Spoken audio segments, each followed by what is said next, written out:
All right, welcome to another Pro Football Doc Sports Injury Central podcast here. A very special edition because in-studio guest. It's a Mother's Day edition. We started this tradition years ago because, I don't know, don't say anything, Kim, but maybe because you wanted to come on and I kind of was short on Mother's Day gifts, so I just kind of said, oh, you can come on the podcast. No, anyways, we're actually in the same room. High five, fist bump, whatever. Yeah. But we're just sitting across from each other in the Sports Injury Central studios. So welcome to the show, Mother's Day edition, special guest, Kim Chao. Hi. Thanks for having me. Well, good. First time in studio. Yeah, it's the first time. Mostly done it in our house. So what do you want to talk about? Whatever you want to talk about. Mother's Day? You usually have a lot to say to me. So. Well, you know, I do have a lot to say. We had a nice Mother's Day. I spent the week Saturday. I made sure all the laundry was done. All the cleaning was done. The grocery shopping was done for the week. Sunday, I got up, had some coffee, nice little cards and gifts from the kids and you. And then I cooked all morning so that everyone had food. And then we had a great day. And then I enjoyed myself all day until I went to bed. And then this morning when I woke up, I cleaned it all up. So it was, about right. One day off. Well, when I asked her what she wanted for Mother's Day, she goes, I want to sit there. I don't want to clean the house. I don't want to do anything. So we better be busy on Saturday. It's kidding. He's kidding. You're kidding, but I already knew that was the case. This far in the game, my expectations are super low. Then you're not disappointed. That's the hack, the secret. I don't cling to your specifications is all. You don't even know how to turn on the dishwasher or put dishes in the dishwasher. I caught one time I caught you, I think I was on strike. I was probably mad. And you finally had no clean clothes. And I saw you in the laundry room with a basket of laundry, like just staring like, oh. And then I was like, move out of the way here. This is how you do it. Like, you don't even know how to push a button. Well, I will tell you a story that in high school swimming, everyone had to swim the 500 and everyone had to swim the 200 IM. I hated doing it. So I swam the 200 IM out in lane 7 and I did all right. And they put me in that race again instead of the easy races that I won. So that next time, I kind of sold it and finished in last place, and they said, end of that experiment. So I was never asked to swim that again. So that might be a little secret there in terms of the cleaning and other things. Anyways, all right, let's talk about Sports Injury Central, Pro Football Doc, Mrs. Pro Football Doc. You're the start of Pro Football Doc. I've always told the story how it started. It's my idea. That's the story. See what I do with? Okay, the floor is yours. Tell us about the birth of your idea. Okay. So we had twins that were born in October during football season, and from October till January or whatever, when it was football season was over, because there wasn't any playoffs in. For you guys. It was like a little challenging, and you could tell like this wasn't going to be sustainable. So you decided to step down after that to spend more time with the family, and you'd been there for so long. Then come the next fall, we're sitting in our living room, and it's the first time that you and I, since I've known you, are sitting in a living room watching Sunday football. And someone gets hurt, the announcers announce, oh, it's probably this. And you're like, this is wrong. That's wrong. He's not coming back in. This guy. And you're like yelling at the TV and telling, and Kim, come look at this. And I don't care. Don't care. I mean, no offense. I mean, I wish everyone well. So finally I said, why don't you tell it to someone who cares? And I made you a Twitter account, and I said, here you go. Tweet all day long and tell everyone your thoughts and how you feel. Well, I'm glad it came from the quote source or horse's mouth. I've often told the story that my wife literally said, tell it to someone who cares.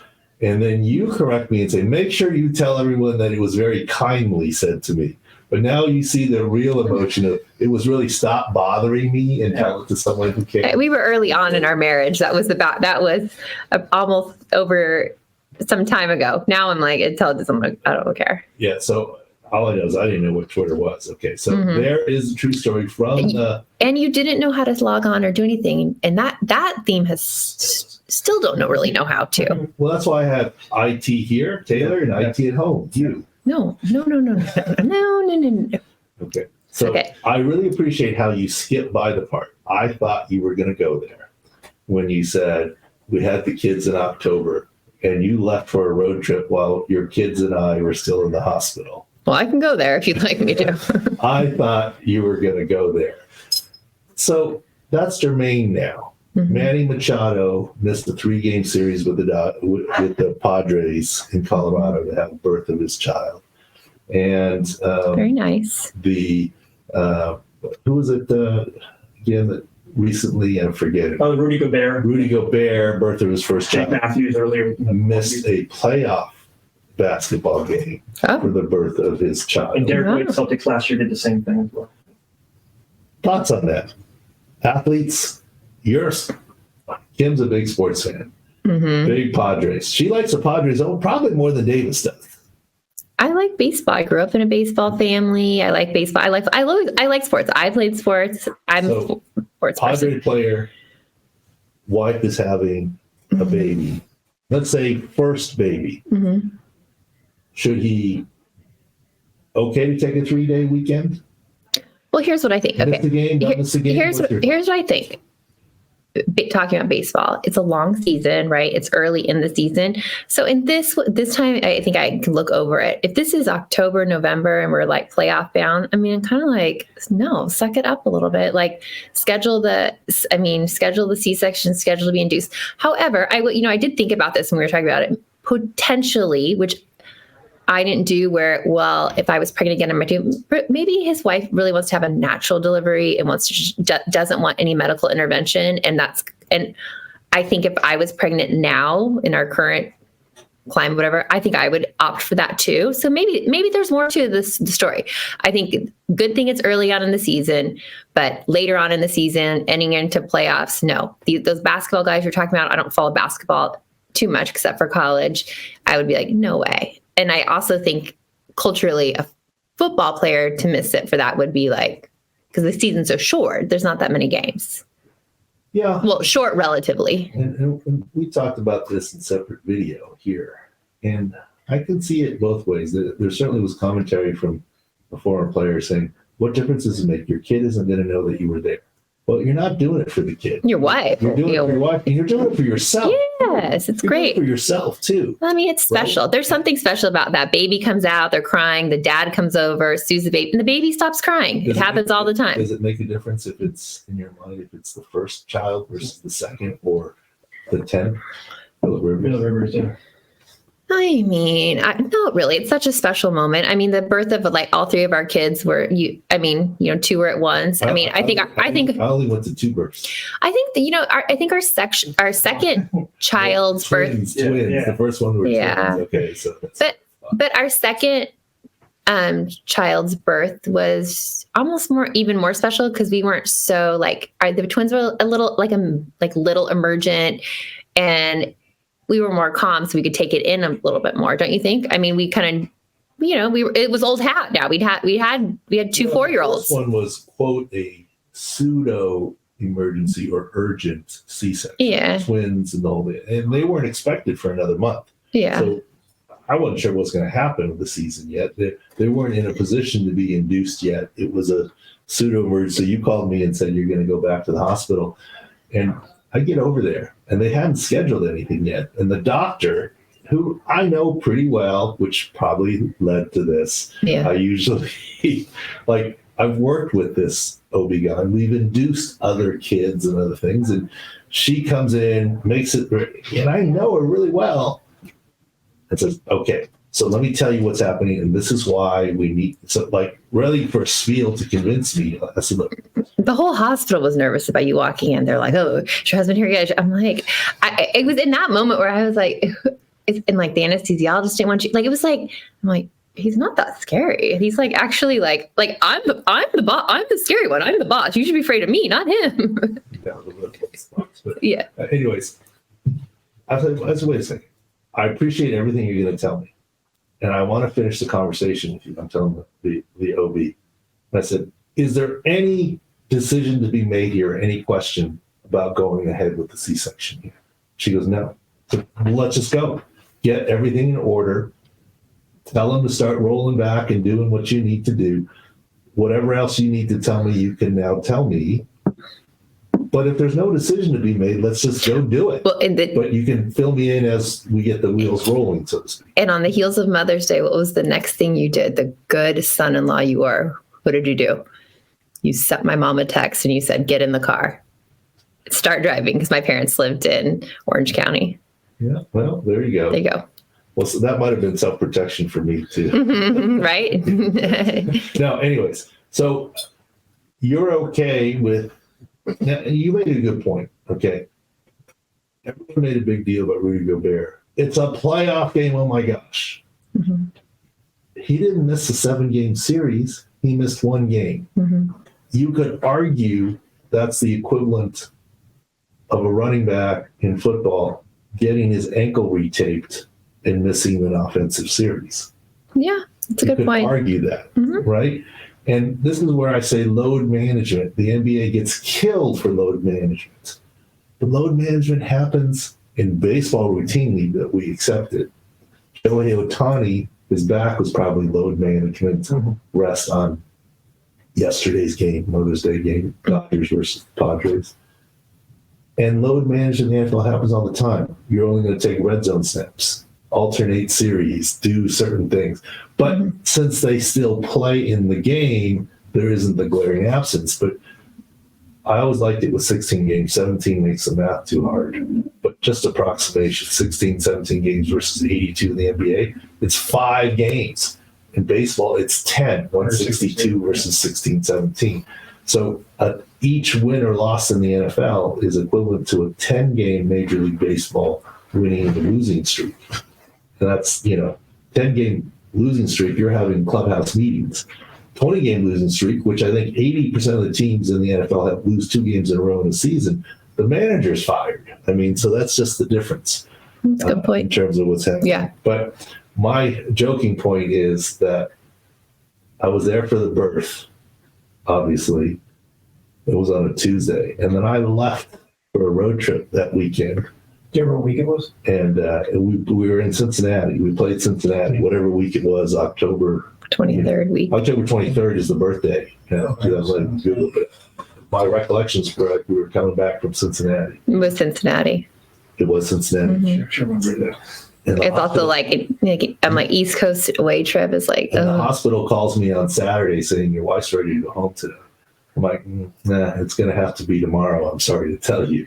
And they're like, okay, tomorrow by 10 a.m. I'm like, I can promise 10 p.m. Yeah. I think 9 p.m. Sunday. She goes, no, she can't stay. She can't stay. I said, look, I'm just not going to lie to you and tell you I'll be there. I won't be there until 9 p.m. on Sunday. If you want to figure out social work and home health and what you need to discharge her, I'll support you on it. I'm just not going to lie to you and say I'm coming and then Right. do a no-show. It's not happening, yeah. Well, and that's another thing when you're talking about athletes. I mean, missing the birth, it would be awful, but also like leaving the hospital without, your dad. I mean, leaving the hospital is a very memorable moment, and there's a lot of emotion doing that. Oh, you know what I remember about leaving the hospital, Kim? Huh. I pull up there and remind you, the kids came a month early. So I unboxed the car seats, Mhm. put them in the back, and then got lectured by the nurses or whoever that I installed them wrong. They were You have to installed place them wrong. backwards. Yes. Yep. I mean, They were installed wrong. Yeah. I was like, okay. I mean, the fact that I opened them up. Well, I think got him here and got here by 9 Yeah. p.m. on Sunday after a Sunday road trip Recognize game that. in Cincinnati. Yeah. Can I get some props? And then I found the car seats. And It was a stressful moment. It was 10 p.m. They were over us. We were leaving. What would happen if the dad showed up without car seats? I don't know. I think They gotta they. have spare car seats or something. They can't send you home. I know, but it's like we're not incapable, but we definitely felt very, very incapable at that moment, and was like, "That's it? Is there instructions you're sending us home with?" Well, my response to the player that says the kid ain't gonna know that if you're there or not, I said, but your wife, the mom, will, and she might let you hear about it for the rest of your life. I still hear about you left us while one kid was still in the ICU. I still hear about it. You weren't that, but Yeah, I will. We'll let the audience judge. Anyways, okay, so our oldest twins, boy-girl twins, when you were on the podcast years ago, mhm. he's 11 now, Our son. our son. We have a daughter too. Talking about him Okay. now. Your favorite. No, I'm just She's kidding. on you. Stop. We're going to talk about her too. She does cheer. She's unbelievable. She's faster than he is now, and he's not happy because she does all this cheer gymnastic stuff, and she gets off the line quick. He's not happy about it. She's extremely athletic. But you said, since this pro football doc, that you would not let your son play football. This is when he was 5. I might even. Tell me your thought now.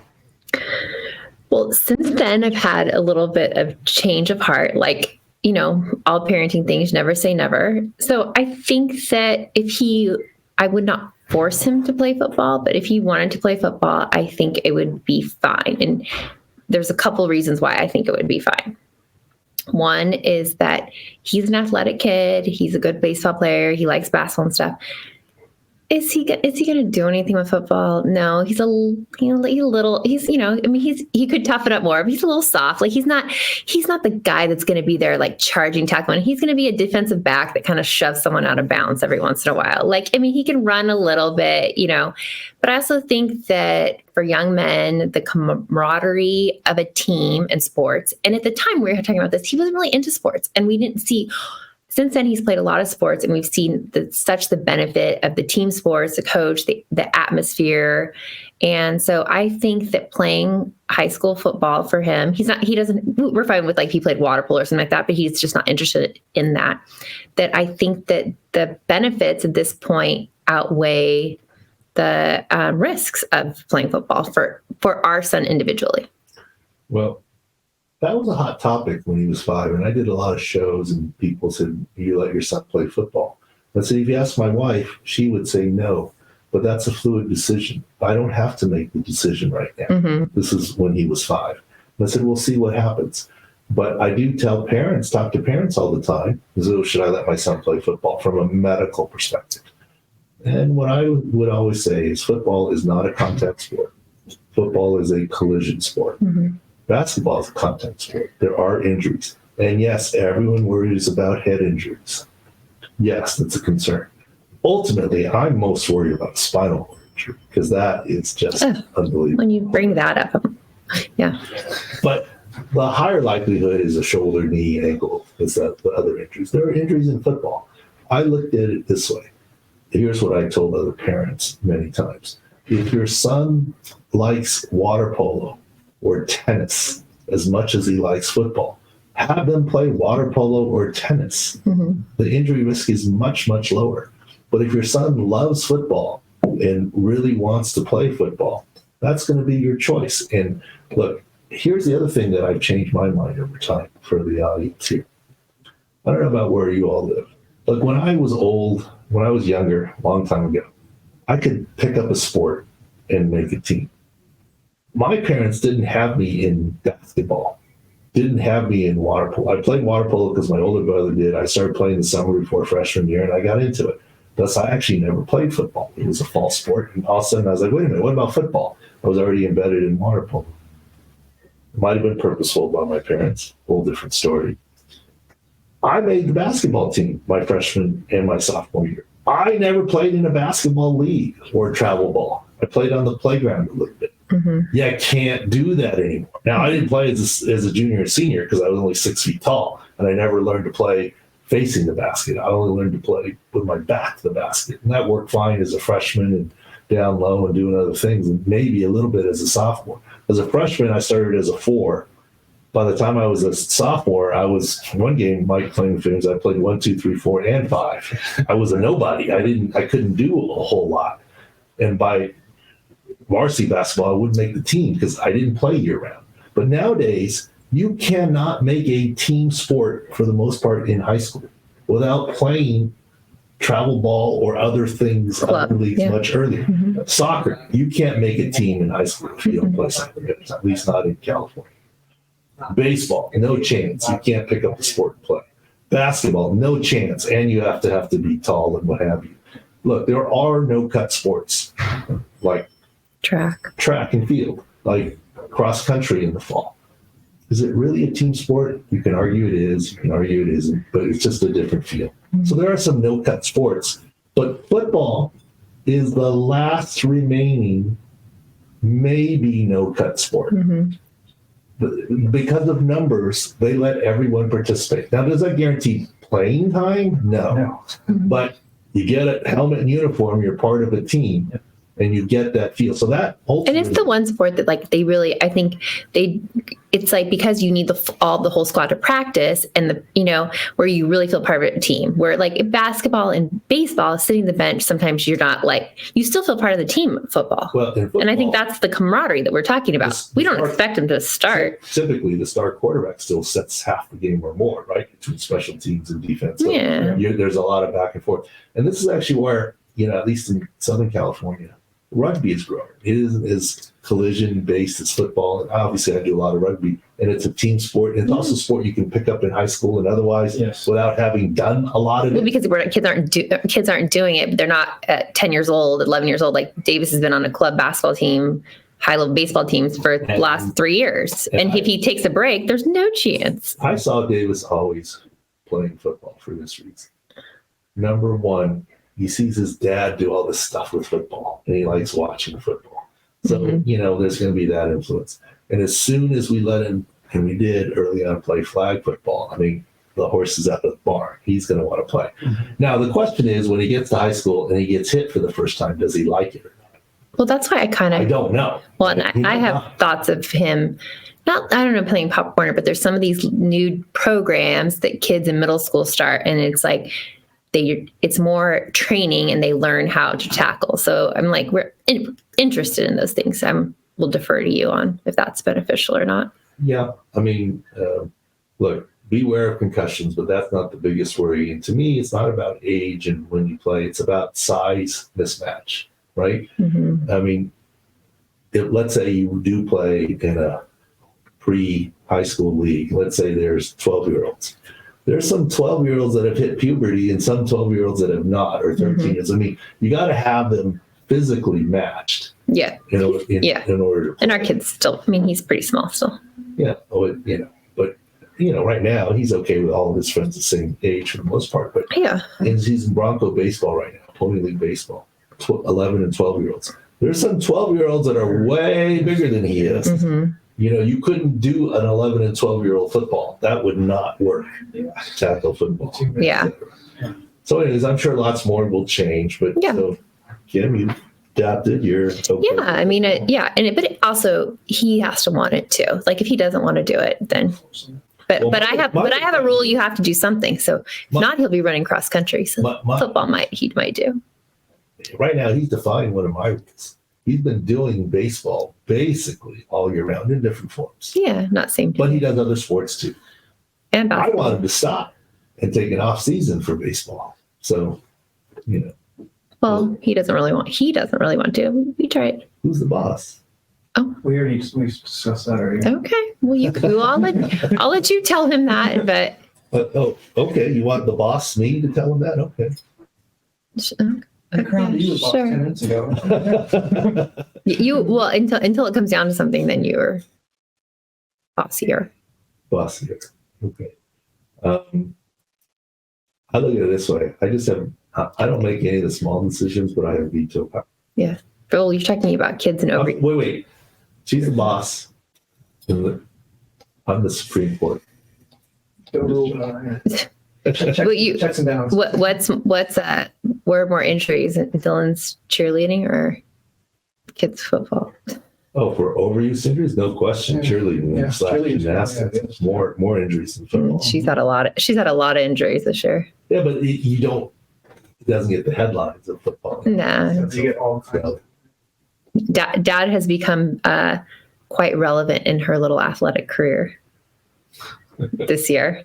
She's called him I need you to pick me up and take me to therapy. And I need tape. Can you bring, what's the you different products you brought home? Look at all the installation of Little League Baseball. Yeah. I mean, comes the time. All right. Anything else you want to talk about before we move on to part 2 and all the boring stuff that you don't care about? No, thanks for having me. Thanks for a nice Mother's Day. Happy Mother's Day. So send us your comments. Don't give me the 5-star, give Kim the 5-star review here. Yeah. And if you guys like this, we'll keep doing this. I figure it's just a little different. It's seeing a side of me, what happens at family, seeing what I have to deal with at home. Just kidding. All right. After we're also coming up on a wedding anniversary in another month. We are? When's that? Mm-hmm. It's good that this is recorded, so Mm-hmm. yeah, it's good, yeah. June 18th. 13 years. Oh, lucky 13. But 17 together. It seems like 17 minutes. Go ahead. Get your punchline in. It's like the amount of times I have heard that one. It's like nauseating. What have you heard more? That joke of mine, that dad joke of mine, or have you reminded me more about not leaving while you're still in the hospital? What's happened more? Oh, the underwater joke for sure. I think, yeah, 'cause you say that one quite a bit. All right. Thanks for watching and listening from Okay. Football Doc Sports News Central podcast. Thanks again for coming in. We'll take a quick break and we'll be back for part 2. Thank you. Bye. All right. We made the swap now. Taylor in for Kim. Part 2 of the Pro Football Doc Sports News Central podcast. And what's the mistake you were trying to point out? Okay, give it to me. So you guys were talking about where you came from on your road trip, right? Cincinnati. I looked it up, and it was Ohio, but it was a Browns game, not a Cincinnati game. So it's been 10 plus years, right? So things fall through the cracks, little details. I mean, in 2011, I'd say the Browns and Bengals were interchangeable. They were Ohio teams that were doing a whole That lot. great, yeah. I completely agree. Yep. Don't hate me, Bengals fans, Browns fans, but yeah, okay, Cleveland Browns. Okay, I don't remember. Sounds good. I know it was East 3 time zones away, which means we land 8:30, 9 o'clock at night, and the rest of it is good. It wasn't ideal for that situation to be that far, but that's I feel I remember that specifically. Yeah. Anyways, all right, let's talk about the rest of the topics. All right, so we'll start with San Diego passing that you wanted to speak of, AJ Smith. Yeah, AJ Smith passed away on yesterday. Mm-hmm. I did receive a nice text from his wife that he was at home, peaceful, and passed away. And the Chargers made the announcement. And Yep. AJ Smith was a GM he was actually, for the first part of my NFL career, I didn't have a single year where we didn't have a head coach, GM, or head athletic trainer switch. And those are the 3 people that you would deal with the most. It was always a GM switch or head coach switch or an athletic trainer switch. And AJ Smith, when he came in, actually brought some stability. Mm-hmm. And not coincidentally, we had our best years. First AFC West championship and some playoff runs with power Charger teams, Rivers, LT, LaDainian Tomlinson, Antonio Gates, Sean Merriman, et cetera, et cetera, et cetera, et cetera. Where in the mid 2000s, that was AJ Smith's regime.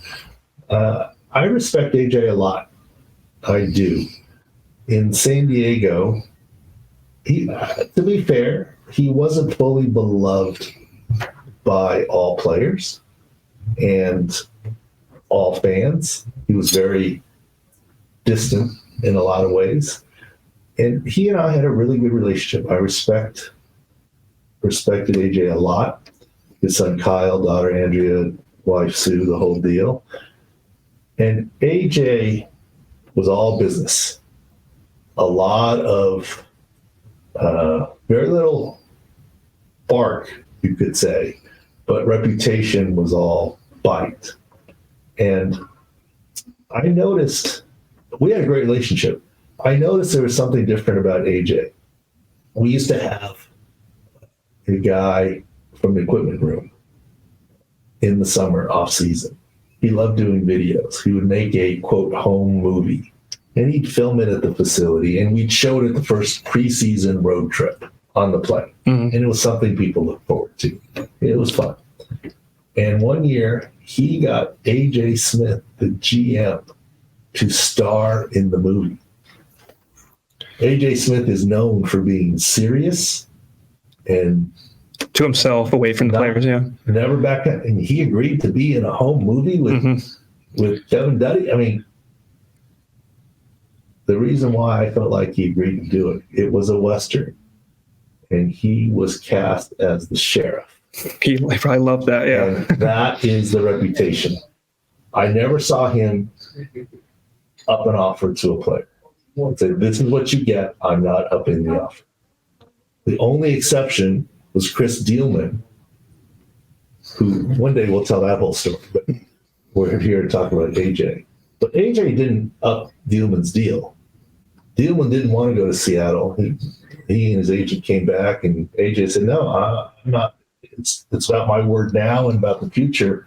Basically, he's playing poker. No, this is it. I'm calling your bluff.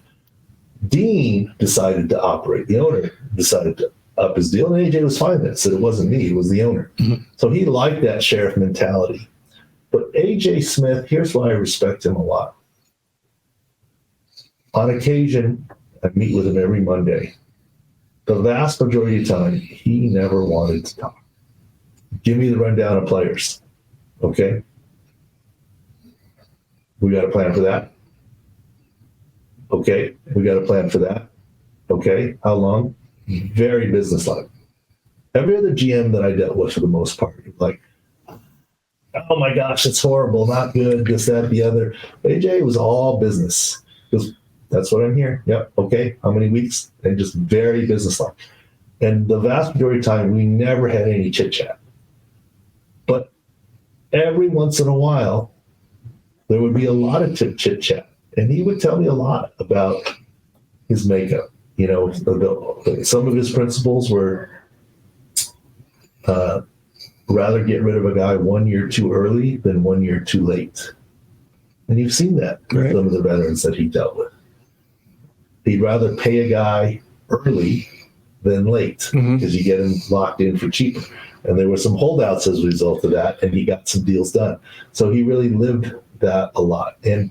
But I really respect him. He called it a business. Like some of you have heard me say all the time about being the bearer of bad news. And I've honestly said this to GMs before, where I say, look, you got to understand, I'm Paul Revere. I'm not the British. I'm not doing the invading. I'm just telling you they're coming. Okay? I never needed to use that line on AJ. He just tell me what it is, when they're going to be back, give me the facts, just the facts, etc. I won't say who, but once there was a player, maybe we'll get him on the podcast. We'll let him tell a story, yeah. He said, hey, you've got a good relationship with AJ. Oh, one more thing about AJ before I go down that road.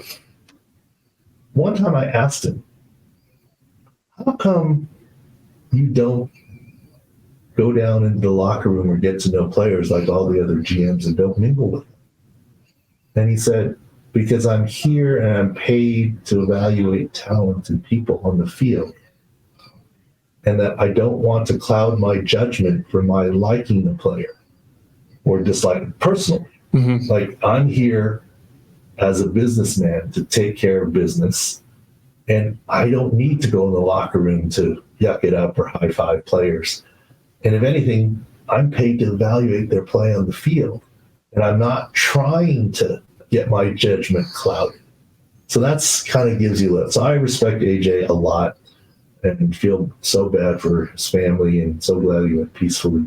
But one time, the story I was going to say was a player came up to me and said, tell AJ I'm good, that I'm not old, I'm good. And he can resign me.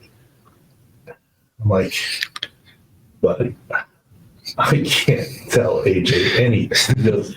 He goes, no, you're the one guy that's building, or one of the few that I know he trusts you, and that, you know, da da da da da. I said, look, AJ does trust me, but he only listens when he's asking the question. It's not like we have a free jam session. Hey, AJ, what do you think about this? Let's go do this when I go talk to him. No, it's tell me about the injuries. Here it is. Okay, thank you. Bye-bye. That's most of the conversations. On occasion, he would start to open up about this, that, the other, but it was on his terms. And the only question I ever asked you was, saw an opening one time and, how come you don't go down to the locker room and, because that was a criticism, though, he doesn't know his players. Well, he said, look, I don't want to know them socially. That's not what I'm here for. Okay.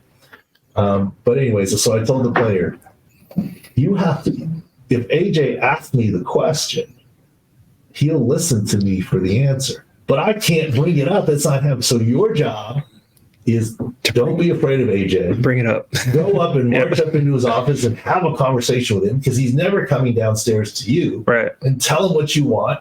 And if you want to point him to me for verification that you're fine and not old and whatever, okay, But yeah, so I really respected AJ. He was the most businesslike and professional GM ever. I am not suggesting that I didn't like the other GMs I worked with. I liked all of them. No question about it. His style was unique and different, and I respected it. And because of that, I think potentially he rubbed some people the wrong way and, unfairly.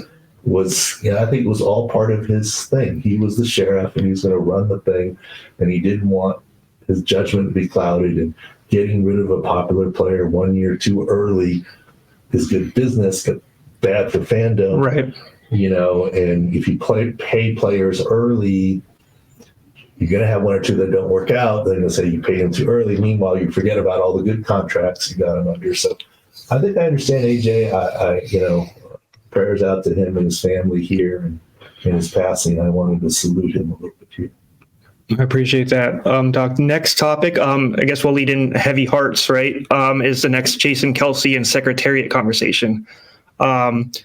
He apologized recently on his podcast, but he did say that Secretariat may have used performance-enhancing drugs, kind of upset the family a little bit. What were your thoughts on that? Well, I don't know that much about horse racing, but we have some horse racing guys here at Sports Industry. We had a big article for the Derby last week, too, at sixscore.com. Yeah.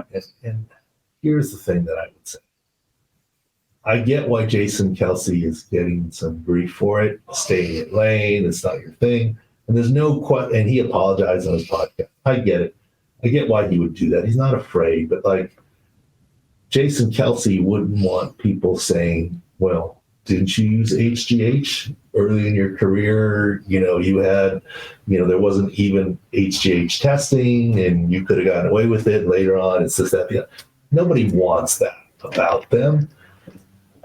Was Secretariat using steroids? I have no clue.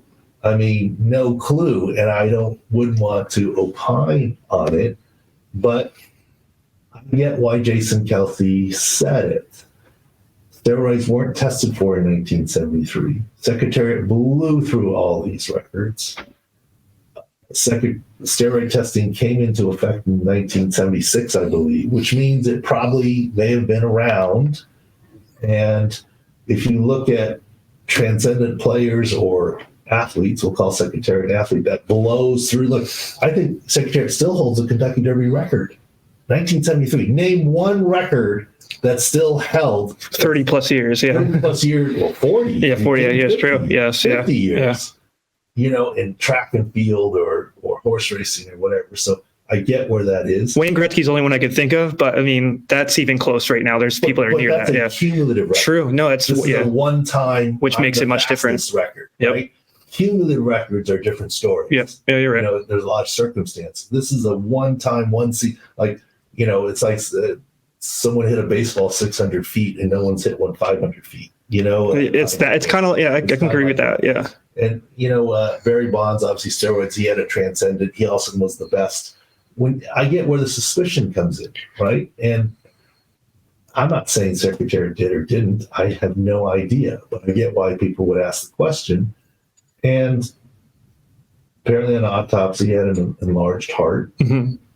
Was that from steroids? Can't say. Don't know. But there is some potential medical linkage. I don't know what kind of enlarged heart the horse had. I'm not a veterinarian. And also that Secretariat, if you're saying he was just genetically that superior, Offspring, yeah. really never had much success breeding with offspring. Didn't breed any horse. And why would that lead to a potential? Why would you think that might be the use of performance enhancing with the Well, I mean, the bloodline part? Yeah. Look at all these athletes that have sons with success. I mean, Christian McCaffrey, now Luke McCaffrey, Ed McCaffrey, dad. Mm-hmm. Jerry Rice's son, and this. Brennan, that. yep. I mean, Yeah. There's so many. Going back to Manning, Manning and Peyton and Eli and their dad. Archie, yeah. Like there's a lot of that. There's some genetics involved in what's happening. Mm-hmm. It's not 100%. Look, Bronny may not be LeBron, but Bronny has some of his skill because he's an offspring of LeBron. Okay, and so there is something to that in terms of advantage. And it's not all just training. And so that would speak to it. So I don't know what the answer is to the controversy. I can see both sides of it. The bottom line is, who knows? I mean, I can see why the family and the owners would be upset about it, because apparently Secretariat's owner was always historically anti-doping of any kind and drug-free racing. Mm-hmm. But did she even know about it if it happened? I don't know. Yeah. I mean, there's a lot of Speculation, There's a lot of yeah. things that could be there, not taking away from the greatness at all. I'm not opining anyway, but I get why people ask the questions. Yep. But even if you ask the questions, we've always been very careful. It's unfair to assume somebody did. Mm-hmm. And it's unfair even to the horse and its legacy to assume someone did. So I see both sides of it. Is there any evidence that Secretariat used steroids conclusively, like criminally case? No official, beyond, reasonable doubt? No. But preponderance of the evidence? I don't know. Could you get to 50.1? You could, maybe. But the Secretary's not on trial, so let's move on. There's no reason to do that, yeah. I'm just talking about the thing. But the most interesting thing from that is somebody said Jason Kelsey, CTE. He had a busy weekend. So I like about him, Doc Kelsey, he's very engaging on Twitter. And that's the one thing he said. Antonio Brown and him are kind of like messing around a little bit on Twitter. And he did say that like he is CTE. I think has the biggest CTE. revelation for Jason Kelsey has to be, I think he was a regular guy. This is why everyone loved him. And he was free on Twitter and his podcast. And he's not a regular guy anymore. No. He's big time superstar. Everything he says is going to get dissected. Microscope, yep, and I absolutely. think that's what he learned from this, that Mhm. to speak freely, boy, that's great. Look, when you're an offensive lineman for most of your career, oh, that's funny. You're just an offensive lineman. You're cracking beers and you're fine. But now he has such a big platform that everything he says gets inspected. And I think that's what he's going to learn from He's trying to go on TV too as well, which is even, yeah. But here's what I would say related to this in terms of the CTE. CTE. He replied to somebody, his credit, who was saying, substitute the word CTE for steroids related to the whole tweet. And he said, and he admitted, I don't want to get the quote wrong, but he said something to the effect of, I'm sure he has some form of CTE based on all the research and this, that, the other. Here's what I want to say about that. There's no way to know if he has some form of CTE. There's no way to diagnose CTE until an autopsy. So statistically, could he have some form of CTE? At best, maybe. To say for sure, I don't think so. And I'm not a CTE denier. It's real. And there's different levels of CTE, and does having some signals or signs of CTE on autopsy mean that your life was upended by it? Don't know. There's so much we don't know. And what I'm saying, and I would hope Jason Kelsey is not this way, I see too many players have sort of this fatalistic approach with CTE. Sure, I'm going to have it. What are you going to do about it? I played football, and it's like having this fatal disease. Right. It's like some medical disease. Well, by the time you reach a certain age, you're going downhill, and like Huntington's chorea. It's like, do you tell do you test your children, right? Because it's a fatal disease later in life, and it comes up later in life. Would you rather know and then be free and clear and live free, or would you rather get tested and then now you're positive and you have this hanging over your head, or do you live life not knowing and always having and not get tested? It's a big controversy in Huntington's disease. If you're young, because it's it's a detectable disease genomically, do you get tested when you're young, when you're going to have a great life when you're young, but later on in life going to have problems? Do you want to know? Some would say, I want to know because I need to know how to live my life and I can't have it hanging over my head. And some say, I don't want to know because I don't want to. So I look at it this way. It's not a guarantee that everyone has CTE and will be profoundly affected by it. We hope that we're able to stem the tide on the number of CTE cases. But yes, there is some link to concussions. Yes, Kelsey has a higher chance, but I just don't see it as a death sentence, even though there have been a lot of people, and we need to take CTE carefully. And I've talked on this podcast about the 5 professional athlete friends of mine who have, gone the other way and self-inflicted as a result of CTE and other things. So I take it very seriously.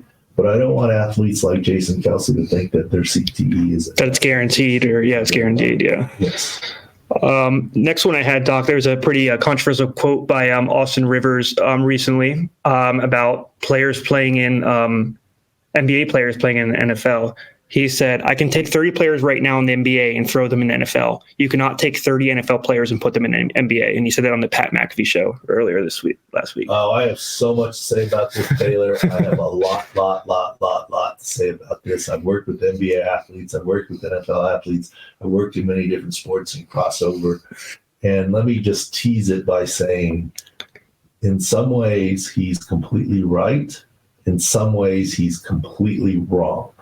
And let me go into that later because we're going to go over time and I've got patience today here. Let's go through the rundown real quick and let's make sure we save that as a big, full-blown topic. That might be a short video or coming up in a couple days. Maybe we can, it's a whole, to have that discussion.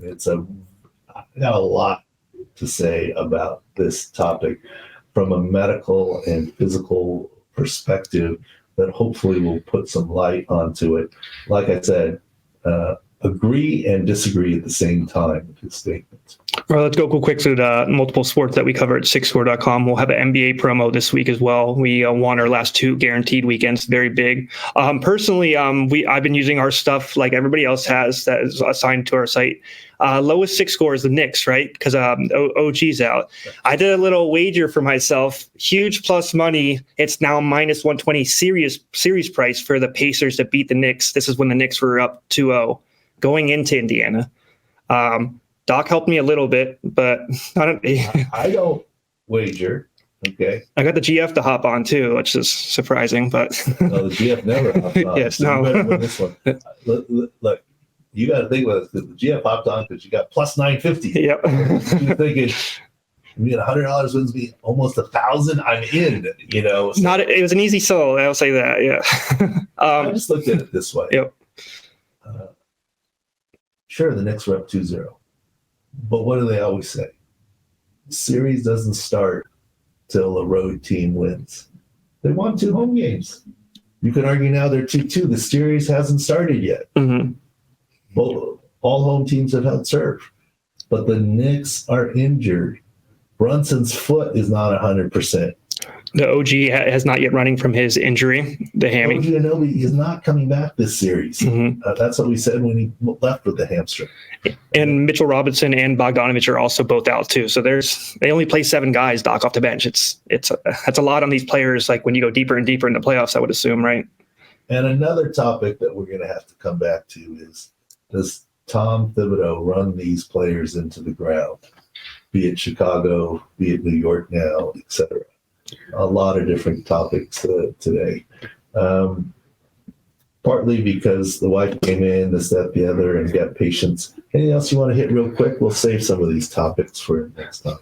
No, that's it, Doc. We'll go over the next topics a little bit. Just make sure you go to sixscore.com, the Yeah, all the MLB, rundown, NHL. Yeah. the typical rundown we've got on Sports Injury Central, sicscore.com. Baseball, what's Hassan Kim? The Giants. I'll tease this one. The Giants center fielder, Joo Lee, yes, yeah. the great Korean player. He ran to the wall, covering the ball in center field. Yeah. I got some worry on that one. He's going to miss some time, and it could be extended. He likely subluxed, potentially transient dislocated his shoulder, which might mean a labral tear. Okay. That's too bad. I mean, usually it doesn't happen at home because you know your home park. But it's his first year But at the it's his park. first year. He doesn't know his Yep. own park that well yet.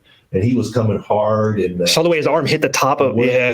his arm and shoulder were stressed, worried about shoulder subluxation, dislocation, and potential labral tear. So that may be a big injury for the Giants. But we have all that written at Sports Injury Central, sicscore.com. The hockey injuries, a bunch of other basketball stuff. So we'll leave the teas right there to try and keep this under the hour, and I have to run anyways today. So Taylor, thanks much. Thanks to Kim for coming on, and please give us the 5-star reviews and tell your friends. sicscore.com. Thanks for watching.